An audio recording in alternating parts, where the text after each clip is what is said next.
वो बस बोलते हैं कि तेरे से कुछ नहीं होगा तो who the fuck you are. Guys जैसे अभी मैं डेली व्लॉग बना रही हूँ एंड आई थिंक कि आप लोगों को मैं अपनी पर्सनल चीज़ें भी शेयर करूँ, है ना। हालांकि मुझे ऐसा अच्छा नहीं लगता कि अपनी जो मैं हमेशा ट्राई करती हूँ कि मैं हंसी खुशी वाला मोमेंट दिखाऊँ। ऐसा नहीं है, मैं भी बहुत सैड होती हूँ, कभी कभार मेरी मूड बहुत ज़्यादा स्विंग होती है और मुझे गुस्सा ज़्यादा आती है। इसीलिए मैं इतना ज़्यादा लोगों से क्लोज भी नहीं रहता, बिकॉज मेरा गुस्सा का कोई कंट्रोल नहीं होती और लोगों को बुरा लग जाएगा इसीलिए। और आज क्या हुआ, आज ऐसा हुआ कि गाइस लोग हमेशा बोलते हैं कि रिलेटिव्स ऐसे होते हैं वैसे होते हैं, पर मैं हमेशा सोचती थी और मैं बोलती थी कि लोगों के लिए क्या बुरा बोलना है, हर कोई ऐसा नहीं होता। मेरी रिलेटिव अच्छे हैं, मेरी ये बहुत अच्छे हैं, मैं हमेशा अच्छा ही बोलता था।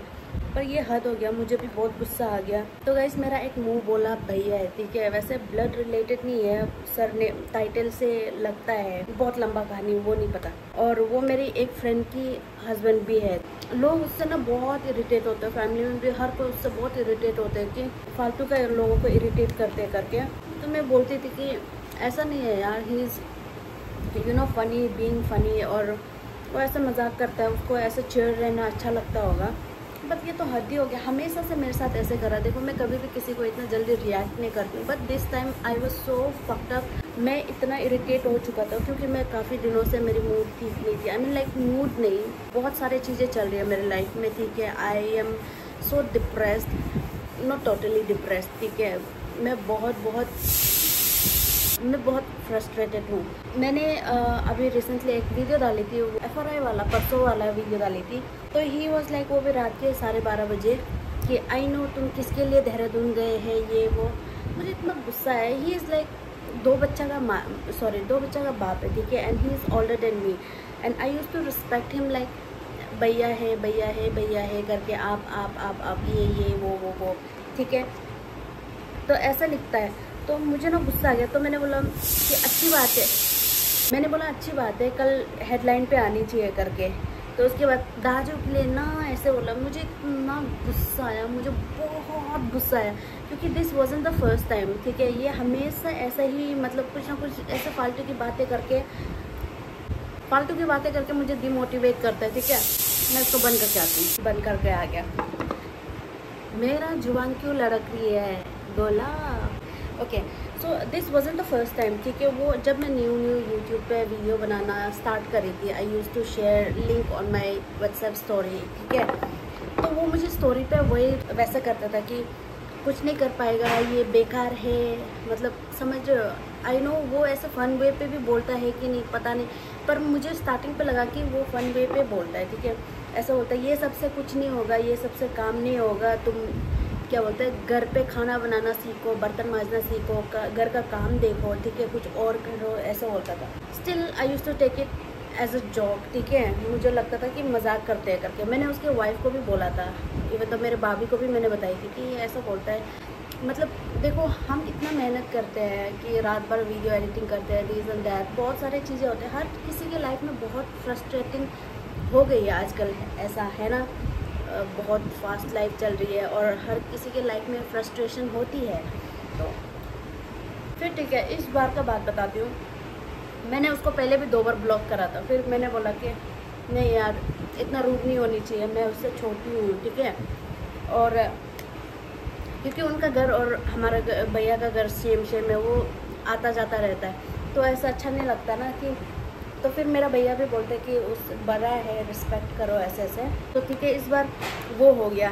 तो मैंने उसको बोला कि प्लीज़ वो आप अपने एज के हिसाब से बिहेव क्यों नहीं करते हो ऐसे करके, और आप इतना इरिटेटिंग क्यों है, मतलब इरिटेटिंग आंटियों की तरह हरकतें क्यों करते हो आप, है ना। ऐसे बोल के मैं भूल गया हूँ क्या लिखा था, 4 लाइन मैंने लिख के उसको छोड़ दिया। फिर रात को क्या बोल के मैसेज लिखता है, दिल तो बच्चा है जी बोलता है। फिर मैंने बोला छोड़ो यार, नहीं देखता। फिर उसके बाद में नेक्स्ट दिन फिर मुझे बोलता है कि, मैं भूल गया हूँ क्या बोला था उसने, मुझे पता दाजू के लिए गया ना, ऐसे करके। I was so fucked up, मुझे इतना गुस्सा आ गया। मैंने उसको इतना लंबा सा नोट लिखा, प्लीज़ अपनी एज के हिसाब से आप बिहेव करा करें, ठीक है, एंड बी रिस्पेक्टफुल। आप कभी किसी को मोटिवेट क्यों नहीं करता? हमेशा मतलब हर कोई आपकी तरह लाइफ नहीं जी रहे। बिकॉज मैं यहाँ पे हूँ, मुझे रेंट करना पड़ता है, आई हैव टू वर्क, ठीक है। मुझे घर से कोई पैसा नहीं देता, मैं खुद देती हूँ घर वालों को। आई मीन लाइक मेरे पापा मम्मी को कभी कभी मतलब मैं देती हूँ। मुझे सारा चीज़ें देखना पड़ता है। बीइंग ए विलेज गर्ल, मैं कहाँ से आती हूँ और वो सारी चीज़ें ना, मुझे हर चीज़ें खुद करना पड़ता है। और अब उम्र भी ऐसी हो गई कि हम घर वालों से पैसा नहीं मांग सकते, क्योंकि हमारा माँ बाप बुजुर्ग हो गए, हमें उन्हें देना पड़ता है। घर वाले हमसे एक्सपेक्ट करते हैं, क्योंकि हमारा ट्राइबल लोग थोड़ा ऐसे ही है, क्योंकि उन लोग पढ़ा लिखा नहीं है ना। और अब उम्र ऐसे भी है कि I have to settle down, है ना। देखो guys, I have to settle down means I am not talking about the marriage, ठीक है। करियर में फाइनेंशियली स्टेबल होना, खुद का घर बनाना, खुद का गाड़ी। वैसे गाड़ी में मुझे इतना इंटरेस्ट तो नहीं है, क्योंकि मुझे चलाना नहीं आता, बट मेरा ड्रीम है मुझे अपना एक घर बनानी है, ठीक है। तो I am working for it, और मैं बहुत ज़्यादा मेहनत कर रही हूँ इस चीज़ के लिए। और ऐसे फालतू मुझे जब बोलते हैं ना, घर वाले तो नहीं बोलते, ऐसे अंधाधुंध कोई भी मुझे बोलेगा, मैं अब सहन नहीं करूँगी। I hate my parents because वो हमेशा मुझे सहने के लिए सिखाया। मेरा माँ को मुझे इसलिए मुझे बहुत नफरत लगती है कि वो मुझे हमेशा माफ़ करना सिखाया है। और मैं बीइंग आज्ञाकारी लड़की, तो मैं हमेशा माफ़ करती थी। हमारे घर वालों ने हमेशा लोगों को माफ़ करना सिखाया। तो मैं हमेशा सोचती है कि चल छोड़ो, कोई बात नहीं, कोई बात नहीं। लेकिन अब मैं ऐसा हो गया, नहीं, जो मेरे को ना मुंह लगाएगा, मैं ना उसका पूरा बाल नोच दूँगी। Because I am so pieced of by this people, जो मतलब देखो, मैं यहाँ पे रह रही हूँ, वो कभी मुझे पैसा नहीं भेजते, ठीक है, ना ही मुझे कभी पूछते हैं कैसे हो, क्या कर रहे हो, काम कैसे चल रहा है, ये कभी नहीं पूछता भाई। वो बस बोलते हैं कि तेरे से कुछ नहीं होगा, तो who the fuck you are. मुझे इतना गुस्सा आता है, तुम कौन है भाई, तुम कौन है? मैं कुछ नहीं कर पाऊँगी, बोलने वाला तू कौन होता है भाई? मुझे इतना गुस्सा आता है ना। I am so sorry guys for the slang, ठीक है, बट स्टिल। तो मैंने सोचा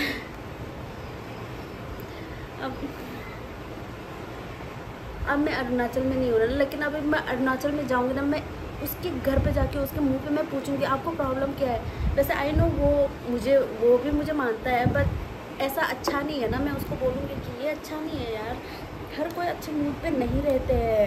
तो ये आप एक मजाक से भी बोलो तो ये कितना बुरा है। दूसरों किस सिचुएशन में रह रहा होगा आपको नहीं पता है। So please be kind to everyone.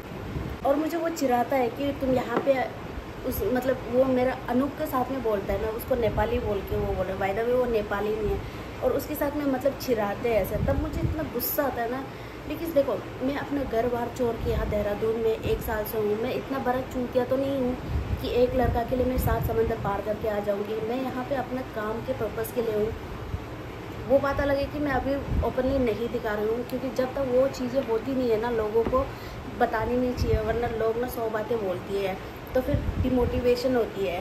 तो इसीलिए मैं नहीं बता रही हूँ, ठीक है। देखो, परसों कल भी मुझे दांडिया पे जाना था, ठीक है। I was so happy. हालांकि मैम ने बोला था कि 2000 का टिकट है, ठीक है। I was like okay, it's fine, कोई बात नहीं है ना। तो मुझे ना लाइफ में कभी मैं दांडिया वगैरह नहीं गया, but I really wanted to go. इसलिए कल मैंने मॉर्निंग में उठ के मैं देखो जिम भी चला गया, बट शाम तक होते होते मुझे फिर मीटिंग अटेंड करना पड़ा। फिर डिज़ाइनर के साथ में बात करते करते मुझे रात के 10:30 बज गया। I don't even get time to eat. और मैं अपना हर चीज़ को देखो, अपना खुशी को मैं सेक्रीफाइस करके अपने काम पे लगी, और ये फालतू बातें करता है, चिढ़ाता है ये वो, और बोलते हैं कि तुमसे कुछ नहीं होगा, तुमसे नहीं कुछ होगा।